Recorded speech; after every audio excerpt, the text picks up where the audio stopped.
ውድ ቤተሰቦቻችን አንዳንዴ በመንገዳችሁ ላይ የሚያጋጥማችሁ ጥቁር ቁራ አይናችሁን ትኩር ብሎ ሲመለከታችሁ ከዛይ ትንሽዬ ፍጡር ጀርባ የሰው ነፍስ ታስሮ ቢሆንስ ብላችሁ አስባችሁ ታውቃላችሁ?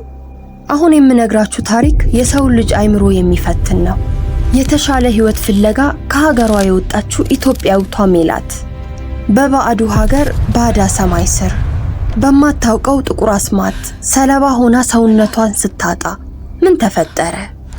ወደ ቪዲዮ ከመግባታችን በፊት 96% ያህሉ ተመልካቾቻችን ሰብስክራይብ ሳያረጉ ነው የሚመለከቱን። ሰብስክራይብ እና ላይክ ምልክቷን በመጫን የመላምት ቤተሰብ ይሆኑ። የእርሱ ትንሽ ድጋፍ የኛ ትልቅ ብርታት ነውና።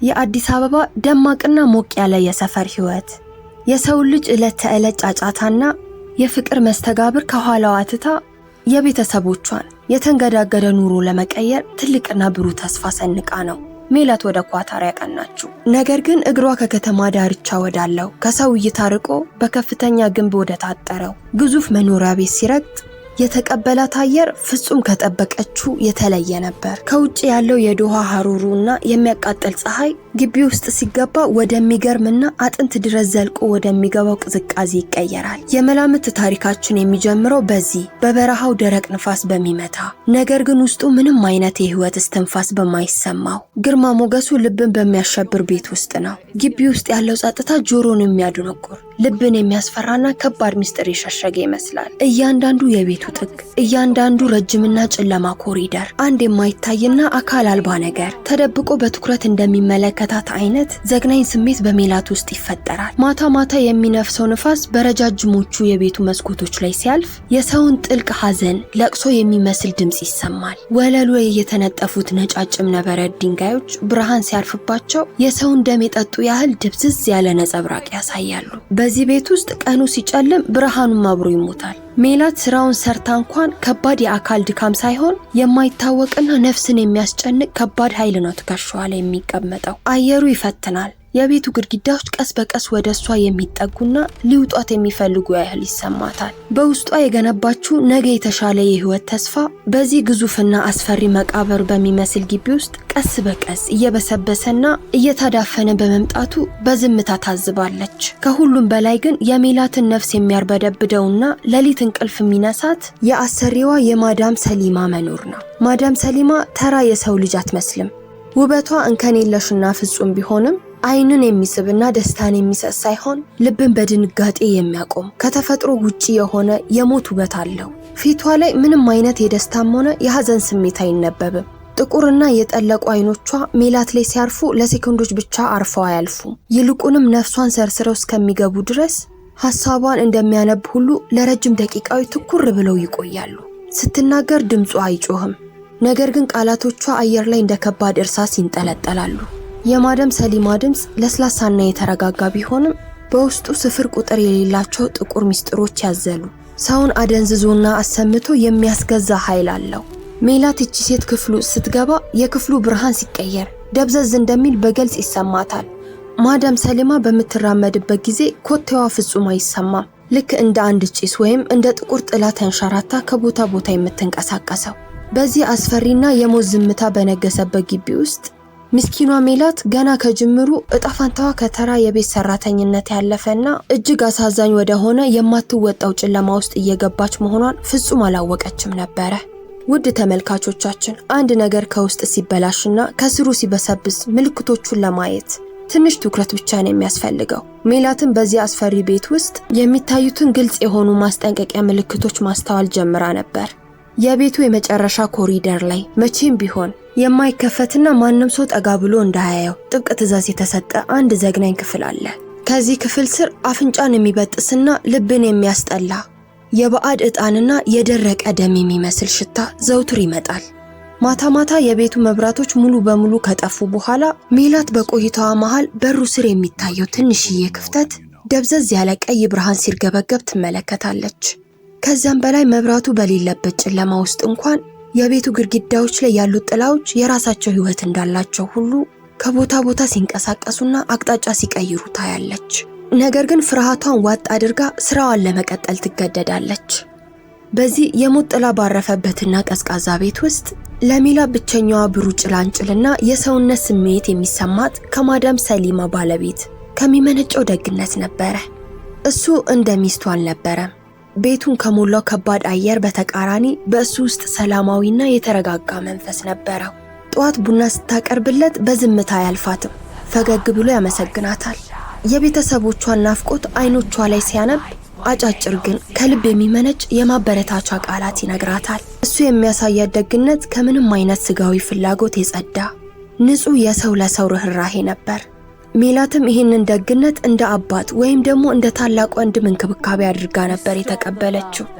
ይህ ትንሽና ንጹህ ፈገግታ በዛ የሐዘን እስር ቤት ውስጥ ለጥቂት ሰከንዶችም ቢሆን የኢትዮጵያውያን ሞቅ ያለ የሰውነት ስሜት እንዲያስታውሳት ያደርጋታል። ነገር ግን ውድ ቤተሰቦቻችን በጨለማ ውስጥ ያለች አንዲት ትንሽ የሻማ ብርሃን እንኳን ለተንኮልና ለክፋት ለአይኖች ግልጽ ሆና እንደማትታይ አትዘንጉ። ይሄ ንጹህ የሆነ የተፈጥሮ ደግነትና በመካከላቸው ያለው ሰብአዊ ቅርበት በማዳም ሰሊማ የጠቆረና በተንኮል በታጠረ ልብ ውስጥ የከባድና የአስፈሪ ቅናት ዘር እንዲዘራ አደረገ። ማዳም ሰሊማ ምንም አይነት ቃል አትተነፍስም፣ ነገር ግን ትመለከታለች። በዚያ በሚያሳቅቅ ጸጥታ ውስጥ ሆና የባሏን ፈገግታና የሜላትን ንጹህ ምላሽ ስታይ በውስጧ ያለው ክፉ መንፈስ ይነቃል። በእሷ እምነት በዚህ ቤት ውስጥ ከእርሷ ፍቃድና ዕውቅና ውጪ ምንም አይነት የፍቅርም ሆነ የደግነት ኃይል መኖር አልነበረበትም። ይቺ ምስኪን ኢትዮጵያዊት ሳታስበውና ምንም ሳታጠፋ የገዛ ሞቷንና ፍጹም ሊታሰብ የማይቻል ዘግናኝ ዕጣ ፋንታዋን በገዛ እጇ እየፈረመች መሆኑን አላወቀችም ነበር።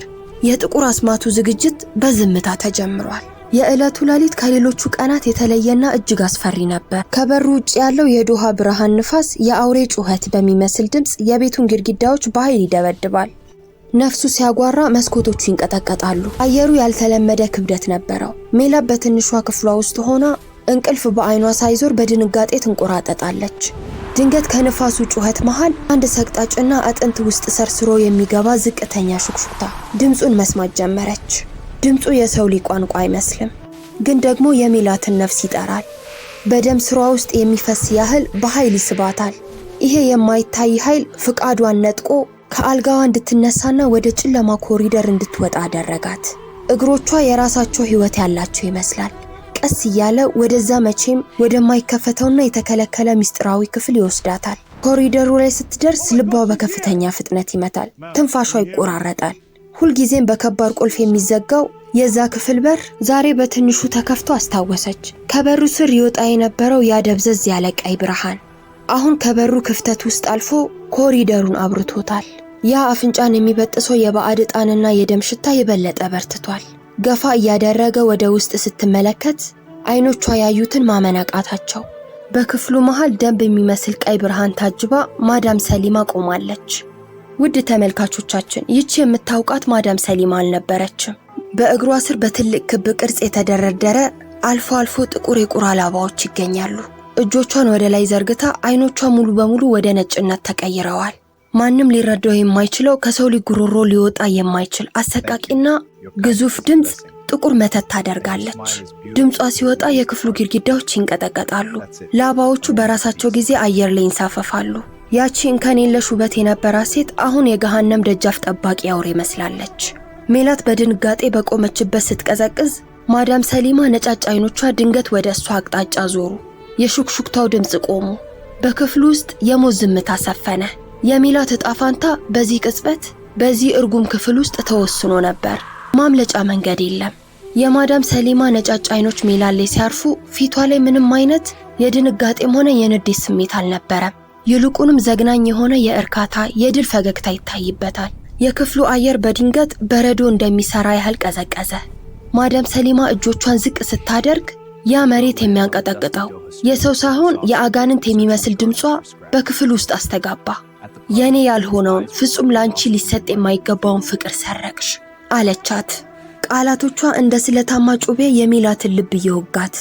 በዚህ ቤት ውስጥ ያለኔ ፍቃድ የሚበራ ምንም አይነት ብርሃን የለም። ያገኘሽው ያ የውሸት ፍቅር አሁን የገዛ መቃብርሽ ሆኗል። ሜላት መናገር ብትፈልግም ጉሮሮዋ ደርቆ ቃል አጠፋባት። ይሄ ቅጣት ለዛ ምስኪን የነበረችዋ የባሏ ደግነት የተሰጣት አይምሮ ሊቀበለው የማይችል አሰቃቂ ፍርድ መሆኑን ተረዳች። ሜላት ዞራ ለመሮጥ ስትሞክር ከጀርባዋ ያለው ከባድ የብረት በር በራሱ ጊዜ በኃይል ተዘጋ። መውጫው ሙሉ በሙሉ ተቆልፎ ወዲያውኑ ክፍሉ ውስጥ ምንም አይነት መስኮት ሳይከፈት እጅግ ኃይለኛ የሆነ የሰውን አጥንት የሚሰብር አውሎ ንፋስ መነሳት ጀመረ። መሬት ላይ በክብ ተደርድረው የነበሩት እነዛ ጥቁር ላባዎች እንደ አቧራ ወደ ላይ ተነስተው በሜላት ዙሪያ በፍጥነት መሽከርከር ጀመሩ። በክፍል ውስጥ ያለው ቀይ ብርሃን ብልጭ ድርግም እያለ የሜላትን አይምሮ የሚያስት ምስል ይፈጥራል። ማዳም ሰሊማ ጩኸቷን አጠንክራ አስማቷን ስትቀጥል ሜላት በህይወቷ አይታም ሆነ አስባ የማታውቀው ዘግናኝ ህመም መላ አካላቷን ወረራት። አጥንቶቿ ከውስጥ ወደ ውጪ በኃይል ሲሰበሩና አቅጣጫዎቹን ሲቀይሩ ድምፁ በግልጽ ይሰማል። እጆቿ ወደ ኋላ ተጠምዝዘው ሲለጠጡ፣ ቆዳዎቿ ተቀደው እነዛ በዙሪያዋ ሲሽከረከሩ የነበሩ ጥቁር ላባዎች ከስጋዋ ጋር መዋሃድ ጀመሩ። የሰውነት ቅርጿ እየጠፋ ፊቷም ወደፊት ተስቦ ወደ ሹል የቁራ ማንቁርት ተቀየረ። ሜላት በከፍተኛ ስቃይና ድንጋጤ የእርዳታ ጩኸት ለማሰማት ብትሞክርም ከጉሮሮዋ የሚወጣው ድምጽ ግን ያ የለመደችው የሰው ልጅ ድምጽ አልነበረም። ሻካራና የሚያስፈራ የቁራ ጩኸት እንጂ። የሰውነቷ መጠን እያነሰ ክብደቷ እየቀለለ መጣ። በደቂቃዎች ውስጥ የነበረችው የሰውነቷ ባህሪ ሙሉ በሙሉ ተገፈፈ። አሁን መሬት ላይ ቆማ የነበረችው ሜላት አትታይም። በምትኩ በቀዝቃዛ እምነ በረድ ላይ በህመም የምትንቀጠቀጥ ትንሽና አቅመቢስ ጥቁር ቁራ ብቻ ትታያለች። ማዳም ሰሊማ የድል ዜማዋን እያዜመች ወደ መስኮቱ ተጠጋችና ከፈተችው። የቀዝቃዛ የሌሊት ንፋስ ወደ ክፍሉ ገባ። ትንሿን ቁራ በንቀት እያየች አሁን ብረሪ፣ ያጣሽውን የሰብአዊነትና የሰውነትሽን ክብር እና የሰረቅሽውን ፍቅር እያሰብሽ በጨለማው ዓለም ውስጥ ለዘላለም ቅብዝብዝ ስትል በሹክሹክታ አዘዘቻት። ከዚያም በማይታይ ኃይል ግፊት ወደ ጥልቅና ማለቂያ ወደ ሌላው የዶሃ ሌሊት ጨለማ ውስጥ ወረወረቻት። ሜላት አሁን የሰው ልጅነቷን አጣለች። እጣፋንታዋ በሰማይ ላይ መንሳፈፍ ብቻ ሆነ። ወደ ጨለማው ሰማይ ላይ የተወረወረችው ሜላት ክንፎቿን መቆጣጠር አቅቷት በአየር ላይ ስትዋልል የዶሃ የሌሊት መብራቶች ከስሯ እንደ እሳት ፍንጣሪ ይበሩ ነበር። ነፍሷ የሰው አካሏ ግን የቁራ ሆኖ መኖር ከሞት የከፋ ስቃይ ሆነባት። ቶች አንድ ማለቂያ የሌለው አስፈሪ ቅዠት ተጓተቱ። ቆሻሻ ገንዳ ውስጥ ወድቆ የተረፈ ምግብ ለመብላት ስትንገዳገድ፣ ከደፈረሰ የዝናብ ውሃ ስትጠጣና የሰው ልጅ ከላይ ስትመለከት አጠገባቸው ሆኖ ነገር ግን በመካከላቸው ያለው ርቀት ማለፍ እንደማይቻል ስታስብ ልቧ በሐዘን ይደማል። ከዚህ የአካል ስቃይ በላይ ግን አይምሮ ውስጥ ያለው ጦርነት ከባድ ነበር። የሰውነት ትዝታዎቿ ቀስ በቀስ እንዳይጠፉባት የኢትዮጵያ አፈር፣ የእናቷ ፊት፣ የሰፈሯ ሽታና ከሁሉም በላይ ደግሞ የራሷ ስም ሜላት ሜላት ሜላት እያለች በውስጧ ያለማቋረጥ ትደጋግማለች።